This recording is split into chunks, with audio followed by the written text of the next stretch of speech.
এখন আসছি ভার্জিনিয়ার বিখ্যাত একটি টুরিস্ট জায়গা, সেটা হচ্ছে মন্টিসেলো। এর পেছনে আমার পেছনে রয়েছে ভিজিটর সেন্টার, এদিকে হচ্ছে মুভি থিয়েটার দেখার জায়গা এবং পেছনে কিছু মিউজিয়াম টাইপের কিছু জায়গা আছে, তো এগুলি দেখবো।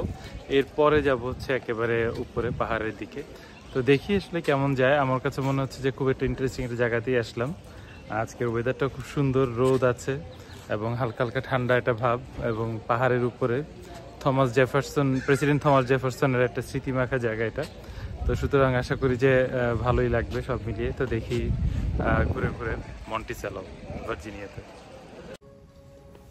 ভিজিটর সেন্টারের একেবারে পাশেই হচ্ছে একটি থিয়েটার, যেখানে আমরা একটি ডকুমেন্টারি দেখতে আসলাম।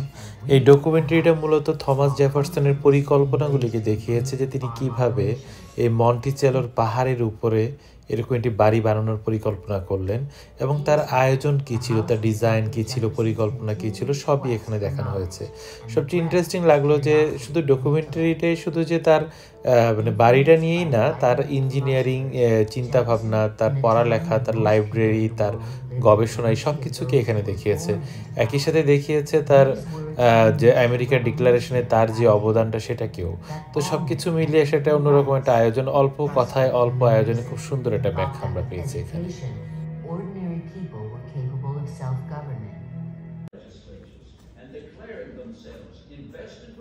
থমাস জেফারসনের নামের সাথে জড়িয়ে রয়েছে মানুষের অধিকার রয়েছে, এখানে স্লেভারির বিরুদ্ধে আন্দোলন রয়েছে, সততা এবং ইন্টিগ্রিটি, এবং রয়েছে বিজ্ঞান মনস্ক চিন্তা ভাবনা, এবং যেখানে যুক্তির আয়োজন ছিল। তো এরকম একটা ফ্লোরকে এভাবে সাজানো হয়েছে বিভিন্ন শব্দ দিয়ে, যেগুলো ডিফাইন করে জেফারসনকে।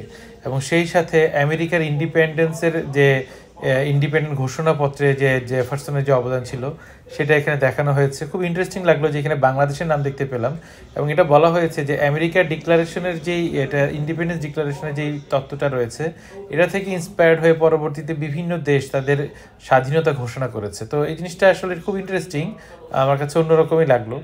এরপরে এই ভিজিটর সেন্টারের মধ্যে আরেকটি রুম রয়েছে, যেখানে আসলে সেই সময়টাকে চিত্রায়িত করা হয়েছে, যেখানে থমাস জেফারসন নিজে এটা ড্রাফট করছিলেন, উনি কোন ভাষায় লিখলেন, কিভাবে লিখেছিলেন, এটাকে এখানে দেখানো হয়েছে। এখানে কিছু ড্রাফটিং চিত্র রয়েছে, এবং অরিজিনাল যে কপিটা রয়েছে প্রায় 1700 সালের যে ঘটনা পত্রটা ছিল, সেটার বাইরে যে 1820 সালে আরেকটা অনুলিপি তৈরি হয়েছিল, সেটা এখানে রয়েছে। সেটাও প্রায় 200 বছর হয়ে গেছে। তো সেটা দেখতে পেলাম এখানে। এটা অন্যরকম, যে এই কাগজটা যেটা দেখা যাচ্ছে সেটাই এটা।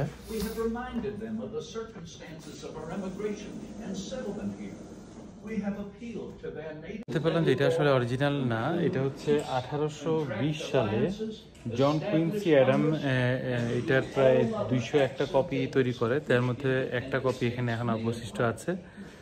এটা এরকম, এটা হচ্ছে গিয়ে মানে অরিজিনাল কপিটার থেকে অনুলিপি করা, সেটাও প্রায় এখন কত 200 বছর হয়ে গেল, এরকম একটা পেপার এখানে আছে। থমাস জেফারসন আমেরিকার প্রেসিডেন্ট, তিনি আসলে কীরকম ছিলেন সেটাকে বোঝানোর জন্য এই আয়োজনটা, যে তার জ্ঞানের পরিধি কতটুকু। তার নিজের বাড়ির আর্কিটেকচার তিনি নিজেই করেছেন, এবং তার আর্কিটেকচারের যে জিনিসপত্র তিনি ব্যবহার করেছেন, যে শৈল্পিকতা তিনি দেখিয়েছেন, এগুলোকে এখানে খুব অল্প আয়োজনের মধ্যেই দেখানো হয়েছে, যে তার চিন্তা ভাবনায় চেতনার মধ্যে কিভাবে সেই সময়ে তিনি কিভাবে চিন্তা করেছেন তাদের বসত বাড়ির বিষয়টি। তো এটা খুব ইন্টারেস্টিং একটা ধারণা এখানে দেওয়া হয়েছে।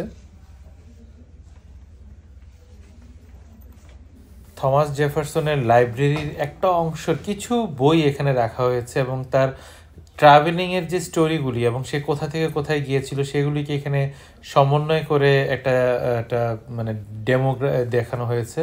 এবং আসলে অদ্ভুত একটা মানুষ বলা যায়, তার জ্ঞানের ভাণ্ডার এতই বিশাল এবং এতই সুদূর প্রসারিতা, বলার বাইরে। বোঝাই যায় যে তাকে দিয়েই কেন আমেরিকার ইন্ডিপেন্ডেন্সের যে পত্রটা বা চিঠিটা লেখানো হয়েছিল, তা আসলে বোঝা যায় যে তার জ্ঞানের পরিধি কতটুকু। তো খুব অন্যরকম একটা জায়গা, যে সে কীভাবে কী কী জিনিসপত্র ব্যবহার করতো, তার তো দৈনন্দিন জীবনে যে সকল বিষয়গুলি ব্যবহার করতো, যে জিনিসপত্রগুলি ব্যবহার করতো, সেগুলিকে এখানে সাজিয়ে রাখা হয়েছে গতানুগতিকভাবে, যেগুলি সাধারণত এই ধরনের মিউজিয়ামে রাখা হয়। সেগুলি এখানে আছে। তবে ভালো লাগলো দেখে যে এই 250 বছর আগে একটা মানুষের জীবন কেমন ছিল, কতটা আধুনিক ছিল। সর্বোপরি আমেরিকার প্রেসিডেন্ট বলে কথা, সুতরাং কিছু অন্যরকম আয়োজন তো থাকতেই পারে।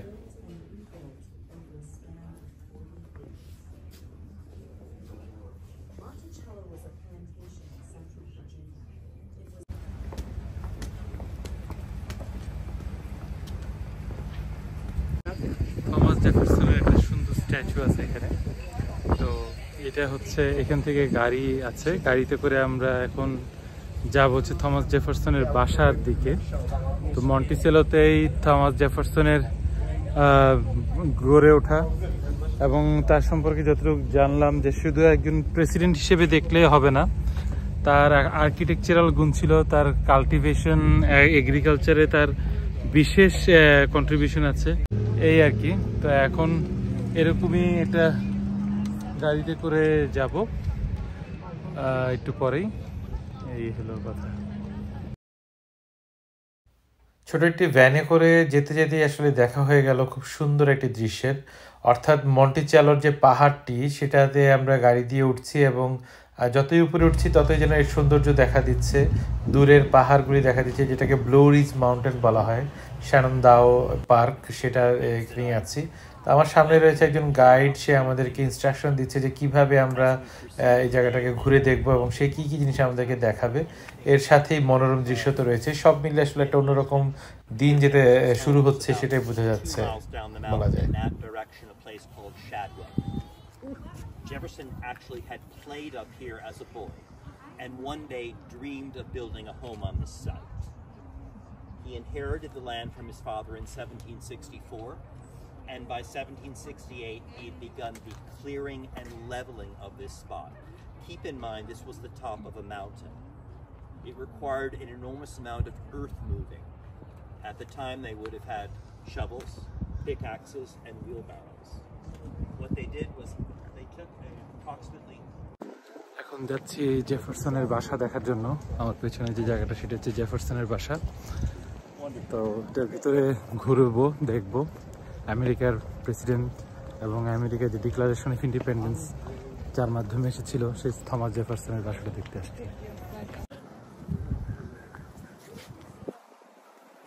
That architectural movement in the 18th and early 19th centuries, wherein the classical styles of ancient Rome and Greece were revived in Europe and in this country. It's characterized by grandeur of scale, simplicity. আমাদের গাইডের কথা মতোই আমরা তার নির্দেশনা মেনে ভেতরে ভেতরে চললাম, এবং প্রথমে আমাদের চোখে পড়লো মানে থমাস জেফারসনের লিভিং রুম। খুব অন্যরকম করে একটা ডিজাইন, হয়তো বা এখন একটু মডিফাই করেছে কিনা জানি না, তবে সেই সময়কার ম্যাপ, তার একটি স্ট্যাচু আছে, এটা নিশ্চয়ই পরে এসেছে। এরপরে বিভিন্ন পশুর স্কাল, তাদের কঙ্কাল, এছাড়া পশুর চামড়া দিয়ে বানানো ডিজাইন, এগুলি দেখলাম। এরপরে আমরা মানে সত্যি কথা বলতে গেলে একটা অন্যরকম অনুভূতি হচ্ছিল, কারণ যে এই জায়গাটার মধ্যে ইতিহাস জড়িত, এবং টাইম গণনাটাও দেখলাম এখানে, কিভাবে টাইম গণনা করা হতো সেই সময়ে। তো এইটার একটা এক্সাম্পল দেখানো হলো আমাদেরকে। You see, it starts at Sunday. Had you been here on Sunday morning, up at the top, you would have seen a string of cannonball-like weights. And you could see some of them in the corner there. Thank you, sir. Basically, as a function of time, these weights would descend through the week, and you could tell the day and the approximate hour. এরপর চললাম আমরা তার library room, তার যেখানে সে লেখালেখি করতো সেই জায়গাটা, সেখানে ডেস্ক ছিল, সেই সময়কার টেবিল সেভাবে কিভাবে সাজানো ছিল, তার সব কিছুই এখানে খুব সুন্দর করে গোছানো। আমার কাছে ভালো লাগলো লাইব্রেরি। আমি যতটুকু জানতে পারলাম যে লাইব্রেরির এখন 6 ভাগের 1 ভাগ এখানে আছে, বাকি সবই বিভিন্ন জায়গাতে ডিস্ট্রিবিউট করা হয়ে গেছে, বিভিন্ন ইউনিভার্সিটিতে চলে গেছে। তো এটা জাস্ট সিম্বলিকভাবে এখানে রাখা আছে যে অংশগুলি আছে এখানে বইগুলি। Thank you. Please come right in. Jefferson has designed this space, this series of more intimate. দরজার ওপাশেই একটা ওয়ার্ক বেঞ্চ, যেখানে তিনি কাজ করতেন, কাঠের কাজ করতেন, ডিজাইন করতেন থমাস জেফারসন। এটার একটা নমুনা এখানে রাখা। Jefferson's suite of rooms, world changing in every dimension and খুব সুন্দর করে সাজানো একটা সেন্টার মানে রুম, যেখানে তার জ্যাকেটটা যেভাবে ছিল এভাবেই রাখা আছে, মানে একটা ওই ভাইবস দিচ্ছে যে সেই সময় কেমন ছিল। আমরা আসলাম এখন থমাস জেফারসনের বেডরুমে, এবং এখানে তার বিছানাটাও খুব অন্যরকম। এক পাশে যেমন তার রুম মানে রিক্রিয়েশন রুম, একই পাশে তার আরেক পাশে বেডরুম, সে দুপাশে যাওয়া আসা করতে পারতো। আর সেখানে তার রুমের ডিজাইন, তার কীভাবে রাখা হতো, আলোটা ছিল পুরাই ন্যাচারাল, কারণ উপরে কাঁচ দেওয়া ছিল, সেখান থেকে সরাসরি আলো আসতো। খুব অন্যরকম একটা আয়োজন, এবং এরকমই রুমগুলি দেখেছে অন্যান্য জায়গাতেও, এভাবে আলোর কাজটা করা হতো। এটা হচ্ছে রিক্রিয়েশন সেন্টার, যেখানে তার গান বাজনা মিউজিক এগুলি রাখা হতো, এবং দাবা খেলার গুটি সেই সময়কার, এরকম অনেক কিছুই আছে। টিউলিপ থমাস জেফারসনের এই বাসার অন্যতম সৌন্দর্য, আমি যতটুকু দেখলাম খুব সুন্দরই লাগলো। west view of Monticello with its dome today was built in some way shape or form by সত্যি বলতে এই যে মানে এই যে আয়োজনটা, ফুলের একটা শুভেচ্ছা মানে সুন্দর যে মাখানো এরকম একটা বাসা, আসলে এটা অন্যরকম একটা দারুণ একটা অনুভূতি দিতেই পারে, মানে এটা অসাধারণ। যেরকম এখন দেখছি হয়তো বা সে সময় তেমনই ছিল, অসাধারণ এক সৌন্দর্যের উপভোগ করছি আমি, প্রকৃতির সৌন্দর্য। এখন আমাদের আশা হলো থমাস জেফারসনের কালো স্লেভরা যেই ঘরে থাকতো সেই জায়গাগুলিতে, এবং এখানে এক একটা রুম এক একটা ঘর এক একটা স্টোরি বহন করে আছে। তো আমরা সেলি নামে একজন দাসের কথা শুনেছি, যার সাথে থমাস জেফারসনের সম্পর্ক ছিল, তার কাছ থেকে তার সন্তানও হয়েছিল, কিন্তু কখনো স্ত্রী হিসেবে স্বীকৃতি পায়নি। তো এটা হচ্ছে সেই জায়গা। এটা সেলি হ্যামিংয়ের রান্নাঘর, অর্থাৎ তার পুরো পরিবারের যে রান্নাটা হতো, এবং এই মন্টিচেলোতে থমাস জেফারসনের জন্য যে রান্নাটা হতো এখানেই হতো। তো এটা ছিল সেই রান্নাঘর। এর বাইরে পাশের রুমের মধ্যেই আছে ডেইরি, যেখানে দুধ বা দুগ্ধজাত প্রোডাক্টগুলিকে সংগ্রহ করা হতো, সেরকম কিছু পট টট এখানে সংগ্রহ করা আছে, এটা একটু দেখে নিলাম। তো রুমটা সাধারণই, এমন আহামরি কিছু না, তবে সেই সময়ের মাটির জিনিসপত্রগুলিকে রাখা হয়েছে, কিভাবে ছিল কিভাবে আছে এগুলি একটু দেখানো। তো মানে একটা ইন্টারেস্টিং বলা যেতে পারে যে সেই সময়টাকে দেখানোর একটা আইডিয়া। প্রবেশ করতে যাচ্ছি সেলি হ্যামিংয়ের রুম, যেখানে থমাস জেফারসনের কেয়ারটেকার প্লাস তার 4 সন্তানের মা থাকতেন। তো সেলি হ্যামিং হচ্ছে একজন স্লেভ, অর্থাৎ একজন দাসী ছিলেন, যিনি সারাটা জীবন থমাস জেফারসনের সেবা করে গেছেন, কিন্তু কোনোদিনও ফ্রিডম পাননি, মুক্তি পাননি তিনি। তো এখানে একটা সিম্বলিকভাবে দেখানো হয়েছে তার জীবন সম্পর্কে, তার মুক্ত জীবন যে চাহিদাটা ছিল সেটা সম্পর্কে। এছাড়াও এখানে ডাইনিংয়ের হল কিভাবে ছিল সেটা দেখানো হয়েছে। থমাস জেফারসনের কাল্টিভেশনের উপরে তার বিশাল রিসার্চ রয়েছে। এই যে পুরো লনটা রয়েছে সেখানে সে রিসার্চ করতো, কাপড় বোনার কাজ করতো এখানেই, এবং ব্ল্যাকরাই এখানে কাজ করতো। এটাও খুব ইন্টারেস্টিং, একটা আমাদের বাংলাদেশের তাঁত ঘরের মতনই খুব সুন্দর একটা আয়োজন বলা যেতে পারে। সেই চরকি টরকি সেই সব কিছুই আছে। তো একটা দেশীয় ফ্লেভার পাচ্ছে, আসলে তৎকালীন সময় এভাবেই কাপড় বোনা হতো, তো সেটাই এখানে দেখতে পেলাম। এর পাশের ঘরের মধ্যে রয়েছে সেই সময়কার বিভিন্ন জিনিসপত্রের আয়োজন। তো এতটুকুই। এরপরে আমি দেখতে গেলাম যে কালো স্লেভরা যেখানে থাকতো সেটা কেমন ছিল, সেরকম একটা ঘরের মধ্যে যে কিভাবে তাদের বেড ছিল, তাদের রান্না, মানে এই একটা যে কক্ষটা আমরা দেখছি এটাই কিন্তু সেই একজন কালো স্লেভের ঘর। এই একটা ঘরের মধ্যেই তার সব কিছুর আয়োজন চলতো।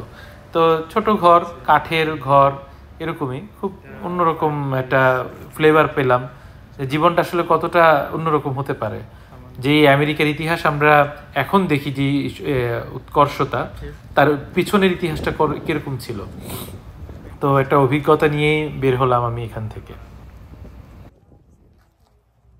এখানে একটা কথা লেখা আছে নিগ্রো কোয়ার্টার। আমি আসলে আমেরিকাতে আসার পরে এখানে নিগ্রো শব্দটা খুব একটা দেখি নাই, তবে সম্ভবত 1770-1790 দিকে এই টার্মগুলি ব্যবহার করা হতো। এটা একটা বাসা, তৎকালীন সময় যারা স্লেভ ছিল তারা যেভাবে থাকতো সেটার জন্য এটাকে দেখানো হয়েছে। আর যে ফেন্সিংটা, এটাও মনে হচ্ছে যে সেই সময়কালেরই একটা মানে কাঠের বানানো ফেন্সিং, এবং পুরো জায়গাটাকে এটাকে বাউন্ডারি করেছে, এরকম একটা অবস্থা। তো সব মিলিয়ে মানে একটা অন্য ধরনের অভিজ্ঞতা, আমেরিকার এই ইতিহাসকে জানার একটা অসাধারণ সুযোগ হলো আমার। যেখানে থমাস জেফারসন এবং একই সাথে সেই সময়কার যে জীবন, যেই চিন্তা ভাবনা, রাজ্য গঠন, রাষ্ট্র গঠন এবং পলিটিক্যাল ভিউ সব কিছু সম্পর্কে একটা অন্যরকম ধারণা পেয়েছি। আর সবচেয়ে মজার বিষয় হচ্ছে কি যে পুরো জায়গাটা পাহাড়ের উপরে, অর্থাৎ সেই সময়ে আজ থেকে প্রায় 300 বছর আগে এরকম পাহাড়ের উপরে এরকম একটা বাড়ি বানানো এবং তার এখানে যে অ্যারেঞ্জমেন্ট, এটা আসলে অন্যরকম।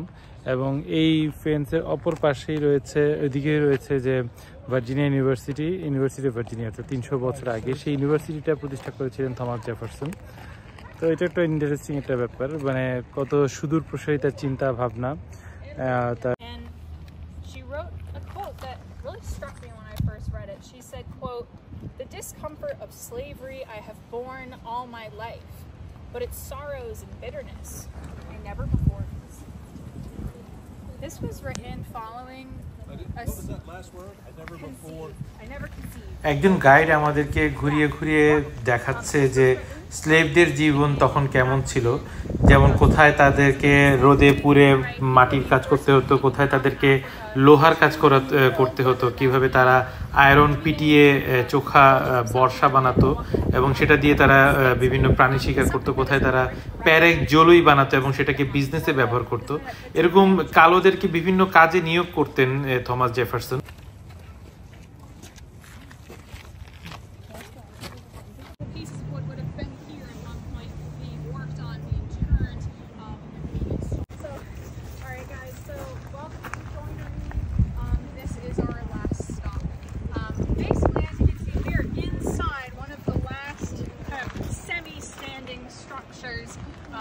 On Mulberry Road here, and at the beginning of the tour I mentioned John Hemming, so we were outside of his reconstructed cabin. That was where he was living. This is where he is laboring. What we মনে হচ্ছে এখানে তার এই জায়গাতে যারা যারা থাকে তাদের সবারই কবর এখানে আছে। তো এটা হচ্ছে থমাস জেফারসনের কবরস্থানের মনুমেন্ট এবং কবরগুলো।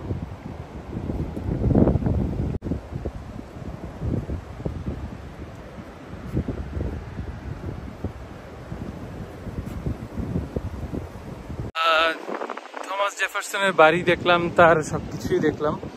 সবচেয়ে ইম্পর্টেন্ট যেটা বিষয় হচ্ছে কি জেফারসনকে যে তিনটা বিষয় যেন বলা হয় যে সে আমেরিকার ঘোষণাপত্র লিখেছে ইন্ডিপেন্ডেন্সের, একই সাথে সে একজন আর্কিটেক্ট ছিল এবং সে মানুষের মুক্তির কথা বলেছে। তবে যেটা বেশি আলোচনা আসতে পারে সেটা হচ্ছে যে জেফারসন স্লেভারির বিপক্ষে বলেছে, কিন্তু তার জীবন তার 607 জন স্লেভ ছিল, অর্থাৎ কালো মানুষ দাস ছিল, যাদেরকে সে টর্চার করেছে এবং জীবনে তাদেরকে মাত্র 5 থেকে 7 জনকে সে মুক্তি দিয়েছিল স্লেভারি থেকে। এটা থেকে বোঝা যায় আসলে কতটা তার মধ্যে রেসিজমটা জেগেছিল আসলে, এবং তার লেখার মধ্যেও এটা এসেছে অনেকবারই।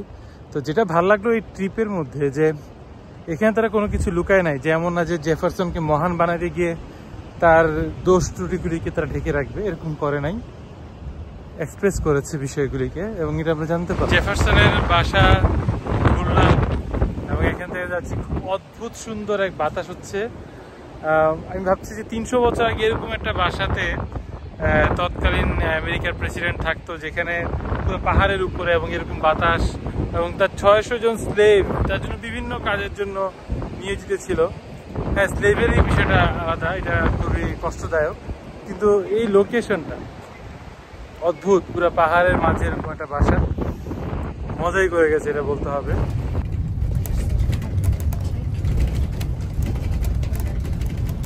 অবশেষে সুন্দর এক অভিজ্ঞতা নিয়ে আমেরিকার প্রেসিডেন্ট থমাস জেফারসনের বাড়ি দেখে এই মন্টিচেলো থেকে ফিরে যাচ্ছি নিজের গন্তব্যে। তবে একটা অন্যরকম ভালো লাগা তো অবশ্যই আছে, একটা প্রেসিডেন্টের বাসভবন ঘুরে দেখার অভিজ্ঞতা হলো দারুণ বলতেই হয়।